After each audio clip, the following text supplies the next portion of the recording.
우리는 고린도 후서를 읽었습니다. 고린도에 보낸 두 번째 편지인데, 사실은 고린도에 사도 바울이 4번의 편지를 보냈습니다. 고린도 전서는 두 번째 편지고 후서는 4번째 편지입니다. 고린도 전서에 보면 분명히 5장에 내가 전에 너희에게 쓴 편지는 음행하는 자들과 사귀지 말아라는 경고를 한 내용을 볼 수 있습니다. 전에 쓴 편지가 있었다는 이야기입니다. 이 첫 번째 편지에서 사도 바울이 고린도 교회 성도들의 죄를 조목조목 열거하면서 경고했습니다. 고린도 교회는 상당히 아주 다양한 11개에서 15개 정도의 문제들이 있었습니다. 가장 큰 문제는 분열이었습니다. 바울파, 게바파, 아볼로파, 파가 나뉘어서 서로 싸웠습니다. 그래서 교회에 사도 바울이 3사람을 보내서 이제 이들에게 그런 문제들을 해결하려고 보냅니다. 그런데 그들이 가서 바울의 이야기를 듣고 문제를 해결하려고 하다가 오히려 더 그들의 말을 경청하지 않고 바울을 사도로 인정하지 않는 그런 일까지 있었습니다. 고린도 교회 문제, 근친상간 문제, 음란 문제, 그 다음에 그 은사 문제, 또 성찬식 문제, 여러 가지 다양한 문제들이 있었습니다. 우상의 제물 문제, 여성 성도들이 이 수건을 쓰는 문제, 이런 다양한 문제, 오늘 우리가 생각하기에 아주 생경한 문제들도 있었습니다. 이런 문제들을 11개의 문제들을 가지고 이 3사람이 다시 돌아와 사도 바울이 이 문제들의 답을 주기 위해서 편지를 써서 디모데를 손에 보낸 것이 고린도 전서입니다. 디모데가 편지를 전달하고 에베소로 와서 사도 바울을 만났을 때 고린도 교회 상황이 생각보다 심각함을 알렸습니다. 바울이 편지를 보냈음에도 불구하고 문제는 해결되지 않았습니다. 그래서 바울이 직접 고린도를 방문하기로 결정했는데 이 방문이 고통스러운 방문이었다라고 사도 바울은 이야기합니다. 사도 바울이 문제를 해결하기 위해서 고린도를 방문했는데 오히려 성도들이 바울을 적대시하고 그의 사도권마저 부정합니다. 이 두 번째 방문을 마치고 다시 눈물의 편지를 보냅니다.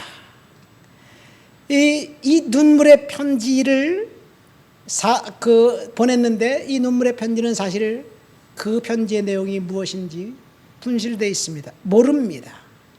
그 사도 바울이 고린도 교회를 다시 방문하고 싶었으나 여건이 허락되지 않아서 4번째 편지를 디도의 손에 들려 보냅니다. 이것이 이 고린도 후서입니다. 이것이 디도의 손에 들려보낸 편지가 눈물의 편지입니다. 눈물의 편지를 갖고 디도가 고린도에 가 성도들을 만나고 문제를 잘 해결하고 돌아왔습니다. 이후 사도 바울이 큰 위로를 받고 마지막 4번째 보낸 편지가 고린도 후서입니다. 사도 바울은 고린도 교회 성도들이 회개했다는 기쁜 소식을 듣고 보낸 편지가 오늘 우리가 읽은 본문 말씀이에요. 본문 말씀에 보면 고린도 교회는 큰 환난 가운데 있었습니다. 그것은 성도들이 고린도라는 도시의 특성 때문에 그렇습니다. 여러분, 교회에 들어오면 세속 문화와 결별해야만 합니다. 지금까지 살아왔던 삶의 모습들을 청산하고 회개하고 하나님 말씀 가운데서 거룩한 삶을 살아가야 합니다. 여러분, 누군가의 죄를 지적한다면 죄를 지적받는 사람 입장에서 볼 때는 첫 번째 반응은 저항입니다. 두 번째 반응은 양심의 가책을 느끼고 하나님이 그 사람에게 기회를 주셔서 회개를 하게 만들지요. 누군가의 죄를 지적한다는 것은 그래서 쉽지 않습니다. 요즘 정치하는 사람들 입장에서 보세요. 누군가의 잘못을 지적하고 잘못이라고 이야기하면 조직적으로 저항합니다. 그래서 가짜 뉴스를 차단한다고 하면서 카톡까지 검열한다고 하는 것 아니겠어요? 왜? 자기의 드러난 치부를 이야기하는 것이 못마땅하기 때문에 그렇습니다. 그러니까 사람들의 죄를 지적하는 것, 오직 교회만 그런 일을 합니다. 이 세상 그 누구도 다른 사람의 죄를 지적하고 싶어 하지 않아요. 특별히 직장에서 상사가 잘못된 일을 할 때, 잘못된 결정을 할 때 그것이 잘못된 결정입니다 라는 말하는 것은 대단한 용기가 필요합니다. 잘못된 결정을 한 상사가 부하 직원의 이야기를 경청할 수 있는 열린 사회라면 문제가 없지만 폐쇄된 곳이라면 더욱더 심각합니다. 그러니까 죄를 지적하고 잘못을 지적하는 교회가 이 세상의 희망입니다. 먼저 고린도라는 도시의 특성을 볼까요? 한마디로 말해서 고린도라는 도시의 특징은 음란과 이 관련이 있습니다. 사도 바울이 고린도에 가기 전에 바로 아덴이라는 도시에 가서 복음을 전합니다. 아테네입니다. 철학자들의 도시입니다. 우리가 알고 있는 서양 철학이 다 아테네에서 나온 거예요. 소크라테스, 아리스토텔레스, 플라톤 이런 사람들의 철학이 사변적으로 굉장히 아주 그 중요한 도시입니다. 사도 바울이 그 도시에 복음 전하기 위해서 가봤더니 그 사람들은 철학자들의 도시 맞게 또 종교적인 도시였습니다. 각종 우상이 있는데 알지 못하는 신에게라는 제단이 있습니다. 자신들이 신을 경배하는데 그리스 로마 신화에 보면 신들이 엄청나게 많은 신들이 나오잖아요. 신들이 사람하고 똑같습니다. 신들이 전쟁하고 싸우고 결혼하고 사랑하고 그 다음 미워하고 증오하고 죽이고 뭐 이런 일들이 일어나요. 수많은 신들, 다양한 신들 중에 자신들이 미처 생각하지 못했던 알지 못하는 신들을 뭉뚱그려서 경배하는 제단이 있었습니다. 사도 바울이 그것에 착안해서 알지 못하는 신이 바로 예수 그리스도다라고 전하면서 논쟁과 이 논리로 그들에게 복음을 전했습니다. 그런데 사도 바울은 논쟁에서 이기고 복음 전파하는 데 실패했습니다. 철학자들의 자존심을 건드린 거예요. 그들이 잘못했이라는 사실이 증명이 됐는데 so what? 그러나 우리는 네 말을 듣지 않겠다. 우리들의 관점을 철회하지 않겠다라고 생각하면서 사도 바울이 유일하게 실패한 도시가 바로 아덴입니다. 아덴에서는 교회를 세우지 못했습니다. 그 다음 도시가 고린도였습니다. 고린도는 아덴과 180도 다른 양상이었습니다. 한마디로 말해서 고린도의 특징은 매춘과 음란의 도시였습니다. 사도행전 18장에 보면 고린도에 가서 복음을 전했던 이야기가 나오는데 그 도시의 중심에는 이 비너스라는 여신을 섬기는 큰 신전이 있습니다. 비너스는 사랑과 미의 여신이지요. 사실 사랑과 미의 여신, 고린도의 특징이었습니다. 1세기 소돔과 고모라가 있다면 바로 고린도였습니다. 음란과 매춘이 그 종교를 빌미로 해서 공공연하게 진행되고 있었습니다. 그래서 비너스라는 브랜드가 여성 속옷 브랜드예요. 남성 속옷도 만드나요? 사랑과 미의 여신이기 때문에 그렇습니다. 성적 만족과 쾌락을 주는 신이 바로 비너스입니다. 그래서 이 신전에는 이 여성 사제들의 약 1000명 정도가 됩니다. 이들은 공식적인 창녀들이었습니다. 거기에는 수많은 사람들이 이제 항구 도시였기 때문에 왕래하면서 매춘이 성행하고 있었습니다. 종교를 빌미로 해서 매춘이 성행되어 노예들과 선원들과 운동선수들과 도박하는 자들과 각종 사업에 종사한 자들이 와서 그것에서 희낙낙거리고 매춘이 그 도시 수입의 가장 큰 요인이었습니다. 그 도시가 번성한 이유는 매춘 산업 때문이었습니다. 그런데 교회가 세워지자 매춘이 음란이 잘못이고 죄라고 지적을 하니까 사람들이 처음에는 그것이 죄인 줄 몰랐는데 하나님의 말씀을 들어보니까 죄라는 사실을 알고 철저하게 회개하면서 하나님 앞에 돌아와 거룩한 곳으로 교회부터 변하기 시작했습니다. 그런데 하나님은 교회가 세워지기도 전에 이 도시에 내 백성들이 많다라고 말씀하시면서 사도 바울의 교회를 세우는데 적극적으로 지지합니다. 여러분, 교회에 처음 세속의 문화에 찌든 사람들이 들어왔다고 바뀌나요? 서서히 바뀌는 거죠. 오늘날 교회에 문제가 있다면요, 교회에 들어와서 10년 된 사람이나 5년 된 사람이나 3개월 된 사람이나 똑같이 성도라고 이야기합니다.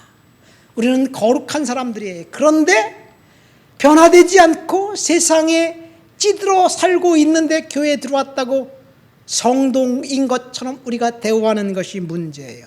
서서히 변화하는데, 그래서 고린도 교회에 다양한 문제들이 있었던 거예요. 이 다양한 문제가 있는 사람들이 교회에 들어와서 첫 번째 부닥치는 것은 환난과 역경과 고난이었습니다. 왜? 세상 문화를, 음란과 매춘의 문화를 교회에 들어오자마자 그것이 죄라고 지적하니까 사람들이 저항하기 시작하고, 그리고 그 세상의 문화와 결별하려고 하니까 세상 사람들이 너 갑자기 왜 그래? 달라졌네? 그러면서 핍박하기 시작한 거예요. 그러니까 교회에 들어온 성도들에게 즉시 부닥치는 문제는 환난이고 고난이었습니다. 오늘 본문 16절 말씀을 볼까요? 그러므로 우리가 낙심하지 아니하노니 우리의 겉사람은 낡아지나 우리의 속사람은 날로 새로워지도다. 17절 말씀, 18절 말씀 다시 한번 우리 다 같이 읽어보시겠습니다. 우리가 잠시 받는 환난에 경한 것이 지극히 크고 영원한 영광에 중한 것을 우리에게 이루게 함이니, 우리가 주목하는 것은 보이는 것이 아니요 보이는 것이지 않는 것이니, 보이는 것은 잠깐이요 보이지 않는 것은 영원함이라. 여기 보면 우리가 낙심하지 아니하노니 라는 말이 있습니다. 절망과 낙심이 사람들의 마음에 사로잡혀 있었습니다. 어쩌면 지금 우리의 상황과 비슷하지 않은가 생각됩니다. 저와 개인적으로 볼 때 지난 주간에 곤혹스러운 일을 겪었어요. 제가 알바하다가 해고를 당했어요. 극심한 스트레스를 받고 있다가 결국은 해고를 당했어요. 물론 해고를 당하기 직전에 제가 일하는 한 곳은 어떻게 하다가 제가 직접 일하게 됐어요. 그 사실을 알고 내 회사에서 거기 들어가지 말아라, 일 안 한다, 뭐 이렇게 이야기했기 때문에 제가 어떻게다가 그렇게 됐는데, 어쨌든 줄어드는 수입, 이것을 어떻게 해결해야 될까 생각하면 두렵고 떨리지만 하나님께서 함께 하신다는 사실, 이 말씀을 붙들고, 그리고 그 일이 있기 전부터 하나님이 나에게 주신 말씀과 사인이 있었기 때문에 결코 두렵지 않습니다. 어떤 상황이 되더라도 낙심하지 않는 사람의 믿음은 주변 사람들에게 영향을 끼칩니다. 여러분, 오늘 본문을 통해서 저와 여러분들에게 주신 교훈 첫 번째는, 어떤 상황에 우리들이 닥치더라도 결코 낙심하지 않는 영향력 있는 믿음의 사람들이 되라는 권면입니다. 믿습니까? 우리는 낙심하지 않는 믿음의 사람들이 되어야 될 줄 믿습니다. 왜 낙심이 될까요? 언제 낙심이 저와 여러분들에게 찾아올까요? 사실 낙심은 내가 원하는 일이 내가 원하지 않는 시간에 일어날 때 찾아옵니다. 그렇죠. 상황이 꼬이고 그 출구가 보이지 않을 때 낙심이 자동적으로 찾아옵니다. 여러분, 어떤 상황이 되더라도 낙심하지 않는 것은 믿음입니다. 낙심하지 말아라, 절망하지 말아라, 비전을 품어라 등등의 이야기를 우리가 수없이 많이 들어도 낙심되는 상황이 우리의 앞에 닥치면 낙심은 자동입니다. 자연스럽게 걱정이 됩니다. 한번 생각해 보세요.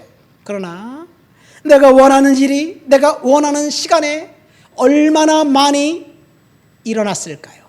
우리가 인생을 지금 얼마나 많이 살았습니까? 저 같은 경우 62년인가 63년을 살았어요. 그동안 제가 보니까요, 내가 원하는 일이 내가 원하는 시간에 일어난 일이 거의 없어요. 내가 하나님 앞에 기도하고 내가 하나님 앞에 이제 믿음을 갖고 살지만 정말 일이 뜻대로 되지 않아요. 그냥 견디는 거예요. 그러다가 어느 순간에 보니까 하나님이 해결해 주셨네. 이것이 내 인생의 모습입니다. 매사는 하나님이 정하신 때가 있습니다. 그 때를 기다리고 오는 사람이 믿음의 사람입니다. 아직 때가 되지 않으면 하나님이 이루지 않으실 거예요. 어떤 자매가 임신했다고 생각해 보세요. 이 아이가 임신해서 9개월 동안 그 아이를 뱃속에 있는 기간 동안 얼마나 힘듭니까? 첫 번째 찾아오는 것은 입덧이에요. 먹고 싶은 것이 있어서 갑자기 먹고 싶다가 그걸 사다 주면 냄새나, 저리 치워. 변덕이 줄 것도 하는 거예요. 왜 그러냐? 아이 때문에 그런 거예요. 빨리 났으면 좋겠다. 그래서 빨리 나오면요, 칠삭동이 팔삭동이가 되는 거예요. 끝까지 나올 때가 될 때까지 기다려야만 하는 거예요. 매사는 이와 같이 때가 있습니다. 그래서 우리는 믿음을 갖고 지금 낙심되는 상황이 우리 앞에 있지만 기다려야만 합니다. 이 세상에 우리가 스스로 핸들할 수 있는 일들이 얼마나 될까요? 내 능력과 내 한계를 벗어난 일들은 내가 할 수 없는 일들이 우리들 주위에 너무나 많습니다. 그럼에도 불구하고 처리해야 된다면 내가 핸들할 수 있는 것은 내가 하고, 내가 핸들할 수 없는 것은 하나님께서 때가 될 때까지 기다리고 맡기고 하나님께서 해결해 주실 것을 기대하면서 믿음으로 살아야 될 줄 믿습니다. 내가 할 수 없는 일은 맡기는 것뿐입니다. 그래서 다른 사람이 해주든지 하나님이 이제 나에게 감당할 수 있는 힘을 주셔서 내가 하든지 둘 중 하나입니다. 이것이 바로 이 세상의 일들입니다. 이 세상의 주인은 공중거제 잡은 사탄입니다. 하나님께서 예수 그리스도의 보혈을 통해서 우리를 구속했습니다. 그래서 이 세상의 주인 공중거제 잡은 사탄으로부터 우리를 해방시켜서 이제 우리의 주인은 하나님입니다. 왜? 예수 그리스도의 십자가의 보혈의 피값으로 우리를 사탄으로부터 샀기 때문에 그렇습니다. 이 구속이라는 단어는 상업 용어입니다. 돈을 주고 산 것을 말합니다. 예를 들어서 전쟁에서, 옛날 고대 시대 전쟁에서 지면 포로로 잡혀가 그 즉시 노예가 되는 거예요. 포로로 잡혀온 노예는 스스로 자신이 노예에서 탈출할 수 있는 방법이 없어요. 주인에게서 도망가서 주인의 그 영역에서 벗어나서 스스로 자유인이 될지라도 죽을 때까지 두려움에 벌벌 떨면서 살아야 합니다. 왜? 노예 상인, 노예를 잡기 위한 그 사람들이 언제 찾아와서 나를 잡아갈지 모르기 때문에 그렇습니다. 죽을 때까지 두려움에 살아야만 합니다. 그런데 돈을 주고 노예의 상태에서 해방되었다면 그 사람은 자유입니다. 이것이 구속이에요. 옛날에 작년인가요? 연인이라는 사극 드라마가 있었어요. 그 청나라 그 전쟁 병자호란 때 전쟁에서 죽은 수많은 사람들이 청나라로 끌려갔어요. 노예가 됩니다. 거기 보니까 청나라에 가서 속환금을 내고 그 잡혀갔던 사람을 되찾아오는 일이 있습니다. 이것이 속환금을 내고 노예 상태에서 해방시켜 준 것이 구속입니다. 우리가 사탄의 노예였는데 예수님의 십자가의 보혈의 은혜 때문에 우리가 구속받았습니다. 그러면 하나님이 예수 그리스도의 피값으로 우리를 구속했다면 그 노예 상태인 우리 죄값을 누구에게 지불한 건가요? 사탄입니다. 사탄에게 예수님의 피값을 지불하고 저와 여러분들을 하나님이 사주신 거예요. 그래서 우리는 자유가 되었습니다. 자유인입니다. 이 세상의 주인은 공중것에 잡은 사탄이지만 우리는 하나님의 자녀로 바뀌었습니다. 이 세상의 주인이 사탄이기 때문에 우리는 낙심할 수밖에 없는 상황들이 늘 상존해 있습니다. 왜 그러냐면 사탄이 거짓말장이기 때문에 그렇습니다. 사탄이 거짓으로 우리들을 위협하기 때문에 그렇습니다. 사실은 우리가 생각하고 있는 낙심되는 일은 사실은 일어나지 않을 확률이 훨씬 많습니다. 중요한 것은 사탄이 우리를 속이는 거예요. 거짓에 속아서 우리가 미혹됩니다. 사탄이 주로 쓰는 방법이 이 속임수예요. 사탄의 속임, 미혹에 넘어가면 실제로 전혀 그렇지 않은데 그런 것처럼, 그런 일이 일어난 것처럼 우리는 생각하고 거짓에 속아서 삽니다. 예를 들어 봅시다. 요즘 경기가 너무 좋지 않습니다. 경기가 안 좋은 것은 사실입니다. 그래서 많은 사람들이 경기가 안 좋기 때문에 못 살겠다, 힘들다라고 생각하면서 걱정합니다. 거짓의 아버지 사탄의 거짓입니다. 여러분, 경기가 안 좋은 것이 사실이지만 경기가 안 좋기 때문에 우리가 못 살겠다? 우리는 경기가 안 좋기 때문에 망할 것이다? 미래는 정말 비참하게 될 것이다? 사탄의 속임수입니다. 경기가 안 좋은 것이 사실이지만 미래가 안 좋을 것이다, 망할 것이다는 것은 아직 일어나지 않은 일이에요. 몰라요. 그러나 사탄에게 쏘아서 경기가 안 좋기 때문에 우리는 망할 것이라고 생각합니다. 예를 들어서 우리 통장에 돈이 없기 때문에 지금 당장 우리는 힘든 것은 사실이지만 그것 때문에 우리 인생이 망하고 그것 때문에 우리 인생이 처절한 상태로 빠질 것이다라는 것은 과도한 추측입니다. 사탄의 속임수입니다. 아직 닥치지 않은 미래 일 때문에 우리가 미리미리 걱정하면서 스스로 나는 망할 거야, 나는 소망이 없어, 나는 비전이 없어, 그렇게 생각하면서 살아간다면 그 생각이 결국 우리를 인도할 거예요. 그대로 될 거예요. 왜 그래요? 사탄이 우리를 속이기 때문에 그렇습니다. 아직 닥치지 않는 미래를 걱정하고 염려하는 것, 사탄의 거짓에 속았다는 이야기입니다. 우리의 미래는 사탄의 거짓에 있는 것이 아니라 하나님의 손에 달려 있습니다. 믿으시기를 예수님의 이름으로 축원드립니다. 축복과 저주도 하나님의 손에 달려 있습니다. 결코 하나님은 저와 여러분들을 비참하게 살도록 내버려 두지 않을 것입니다. 제가 아까 이야기했잖아요. 느닷없이 제가 해고를 당했어요. 해고를 당해서 보니까 그 회사에서 나에게 지불한 월급을 그 월급을 어떻게 지불했는지 그 시간당 얼마를 줬는지 나한테 주세요. 그리고 받아보니까 제가 수입을 그렇게 많이 350, 400 정도를 버는 것은 너무너무 많은 시간 동안 일을 했기 때문에 정당하게 줬다면 500만 원 이상 받아야 되는 건데, 그러니까 너무 힘든 상황 가운데서 그렇게 일했어요. 지금 그 수입이 떨어졌지만 하나님께서 다른 방법으로 나에게 인도해 주실 줄 저는 믿습니다. 일하면서 힘들고 어렵고 터널 증후군이 생기고 트리거 증후군이 생기고 하나님이 잠시 쉬라고 그러는 것 같아요.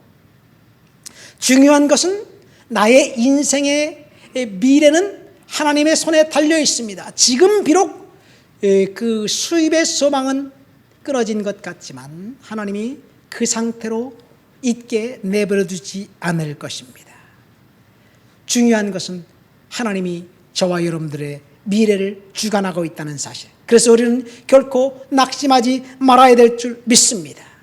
미래가 불투명할 할 때, 우리의 미래가 그 비전이 안 보일 때, 사탄의 속삭임은 그래서 망할 것이다.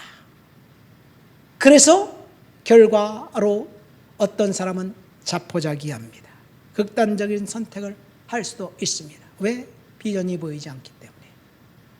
그러나 비전이 보이지 않을지라도 하나님이 나와 함께 하신다는 사실을 믿는 사람들, 믿음을 가진 사람들은 그 이후 진가가 발휘됩니다.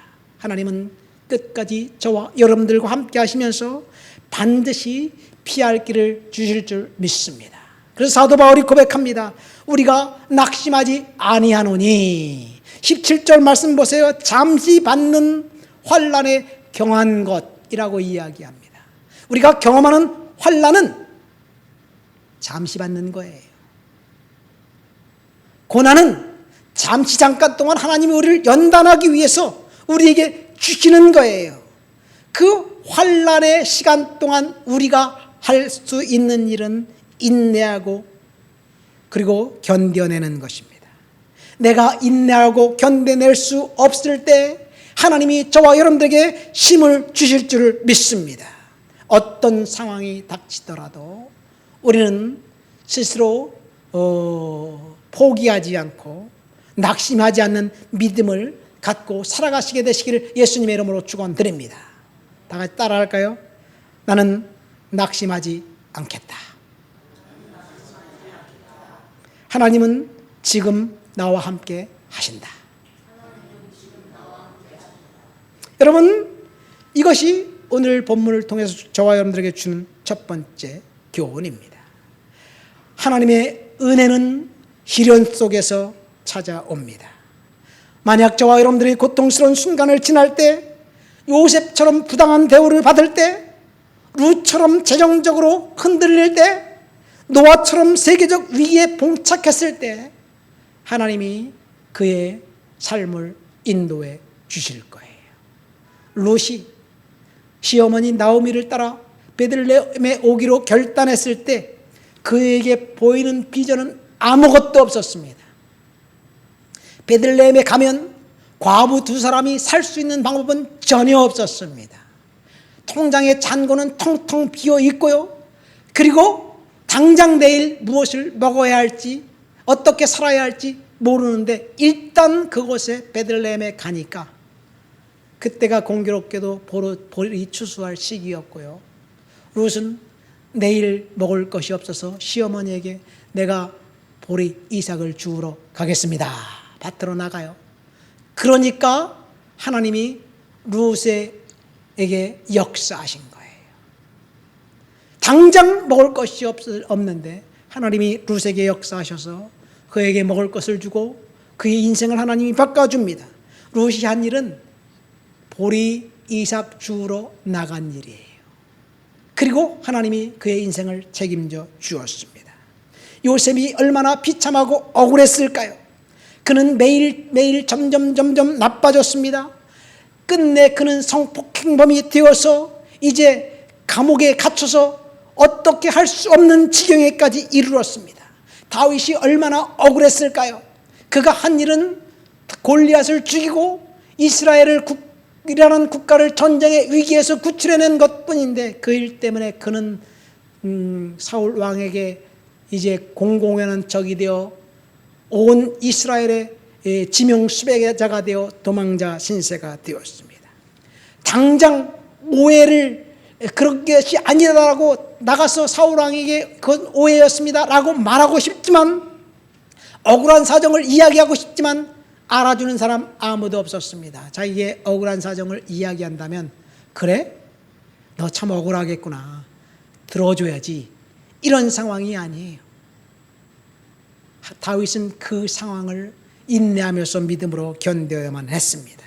우리들이 지금 당하는 억울하고 비참한 상황, 이 상황에 처했을 때 하나님이 저와 여러분들을 훈련하고 계시다는 사실을 믿으시기를 예수님의 이름으로 축원드립니다. 결코 낙심하지 마시기를 예수님의 이름으로 축원드립니다. 하나님이 때가 되면 반드시 하나님이 풀어주실 거예요. 2차 대전이 절정기에 이르렀을 때 독일에게 전 유럽이 다 떨어졌습니다. 프랑스가 항복하고 그 다음에 모든 독일의 이제 본토의 나라들이 차례로 이제 독일에게 항복했을 때 영국의 윈스턴 처칠이 영국 사람들을 대상으로 해서 연설한 그 연설이 뭔지 아십니까? Never, never, never give up. 결코 포기하지 않겠다. 여러분, 우리 결코 포기하지 맙시다 라고 이야기하면서 그 연설하면서 윈스턴 처칠이 뭐라고 이야기하냐면, 우리는 어떤 희생을 치르더라도 히틀러의 공격에서 우리의 영토를 방어할 것입니다. 우리는 해변에서 싸우고 비행장에서 싸우고 들에서 싸우고 거리에서 싸우고 계속해서 싸울 것입니다. 결코 항복하지 않을 것입니다. 결코 우리 포기하지 맙시다. 이런 윈스턴 처칠의 연설을 들은 영국 이제 그 모든 국민들이 똘똘 뭉쳐 하나가 되어 낙심하지 않고 포기하지 않고 영국은 독일에 저항했습니다. 계속해서 독일의 이제 비행기들이 런던을 공습하고 영국 본토를 침략하고 있을 때 그들은 포기하지 않았고 끝내 승리했습니다. 환난 누구나 싫어합니다. 그러나 환난을 통과하지 않은 축복은 사상 누각에 불과합니다. 저와 여러분들이 환난을 겪는 그 일은 하나님이 저와 여러분들을 훈련하시는 기간입니다. 그래서 오늘 본문에 보면 환난에 경한 것, 크고 영원한 영광에 중한 것이 반드시 있다고 이야기합니다. 고통스러운 상황을 해피엔딩으로 끝마친 사람들이 아까 제가 이야기한 사람들이에요. 다윗 고통스러운 상황을 인내하며 믿음으로 해피엔딩으로 끝냈습니다. 룻 고통스러운 상황이 있었지만 해피엔딩으로 끝났습니다. 요셉도 마찬가지입니다. 성경에 나와 있는 모든 사람들은 고통스러운 상황을 믿음으로 견디고 해피엔딩으로 견딘 사람들의 이야기예요. 저와 여러분들의 인생도 마찬가지입니다. 지금 우리들의 삶의 상황은 고통스럽습니다. 무엇을 어떻게 해야 될지 모릅니다. 그러나 하나님께서 저와 여러분들과 함께 하신다는 사실은 확실합니다. 우리의 눈에 뚜렷한 비전이 보이지 않는다 할지라도 하나님은 지금 내가 겪고 있는 그 상황 속에 함께 하고 계십니다. 중요한 것은 우리들이 다니엘처럼 뜻을 정하고 결단하고 하나님 은혜 앞에 살면서 이제 포기하지 않고 절망하지 않기로 결단하는 것, 그러면 하나님이 인도해 주십니다. 말씀을 맺습니다. 오늘 우리는 결코 낙심하지 말라는 제목으로 설교를 드렸습니다. 하나님께서 모세를 통해서 강한 팔과 편팔로 역사하셨습니다. 강팍한 바로의 변덕을 하나님이 심판하셨습니다. 저와 여러분들을 하나님이 강한 손으로 붙잡아 주실 것입니다. 현재 상황이 꼬여 있을다 할지라도 우리는 포기하지 말아야 됩니다. 왜 포기합니까? 우리의 인생이 우리가 생각하는 대로 풀리지 않을 때 사람들은 포기하지만 하나님의 시간이 되면 반드시 풀어주실 것이에요. 우리가 포기하지 않는 한 희망은 우리의 것입니다. 포기하지 않는 한 축복은 반드시 찾아옵니다. 요셉은 날마다 점점 나빠졌지만 결코 포기하지 않고 믿음으로 살았더니 어느 순간 갑자기 바로 왕궁에서 사람들이 찾아옵니다. 내가 꿈을 잘 해석한다고 옷을 입어라. 그리고 의관을 갖춰라. 가자. 바로 왕에게 가자. 얼떨결에 옷을 갈아입고 수염을 깎고 바로 왕에게 찾아갔더니 꿈 얘기를 하는 거예요. 그야 간단하죠. 그것은 7년 흉년이 있고 난 다음에 7년 풍년이 있을 거예요. 그 꿈입니다. 바로 왕이 2번 꿈을 꾼 것은 하나님이 뜻을 완전히 결정하셨기 때문에 그렇습니다. 그런 이야기를 그냥 아무런 생각 없이 요셉이 하자 바로 왕이 갑자기 다시 옷을 갈아입히면서 자기의 인장 반지를 빼주더니 너는 지금부터 내 다음 애굽의 통치자가 될 것이다. 갑자기 단번에 딱 한 번 승진했는데 죄수 무기수에서 애굽의 2인자가 되었어요. 요셉의 이야기인가요? 맞습니다. 저와 여러분들의 이야기가 될 가능성은 없을까요? 그렇게 생각하면 우리에게 가능성은 없습니다. 그러나 따라하세요. 요셉의 이야기는 나의 이야기다. 믿습니까? 장로님의 이야기입니다. 우리 윤희선 자매님의 이야기입니다. 우리 김현정 형제님의 이야기입니다. 그리고 나의 이야기고 우리 조은유께의 이야기입니다. 우리는 조금씩 희망이 보여야 하고 조금씩 상황이 이제 좋아져야 한다고 생각합니다. 그런데 하나님의 방법은 그것이 아니에요. 조금씩 나빠져도 희망이 결코 보이지 않아도 하나님을 신뢰하는 믿음을 갖고 있는 사람들에게는 극반전이 반드시 있게 될 줄 믿습니다. 우리 낙심하지 맙시다. 우리 다 같이 통성으로 결코 낙심하지 않게 해달라고 기도하면서 믿음으로 살아가게 기도합시다. 하나님 아버지 감사합니다. 오늘도 주님 앞에 나와 주를 높여드리고 주를 찬양하고 주를 예배합니다. 성령의 능력과 충만과 거룩한 역사로 사로잡아 주시옵소서. 고린도 교회 성도들은 환난 가운데 있었고 절망 가운데 있었지만 환난에 경한 것 때문에 낙심하지 않기로 결정했던 그 성도들을 통해 하나님이 역사하셨다는 사실을 알게 되었습니다. 주님, 우리가 환난에 경한 것 때문에 낙심하지 않도록 주여 도와주시옵소서. 우리의 삶의 비전이 보이지 않고 점점 상황이 나빠진다 할지라도 하나님을 믿는 믿음 가운데 흔들리지 않도록 주여 도와주시옵소서. 은혜 허락해 주옵소서. 능력으로 살아갈 수 있도록 주여 도와주시옵소서. 권능으로 채워주시옵소서. 주를 높여드립니다. 예수님의 이름으로 기도합니다. 아멘.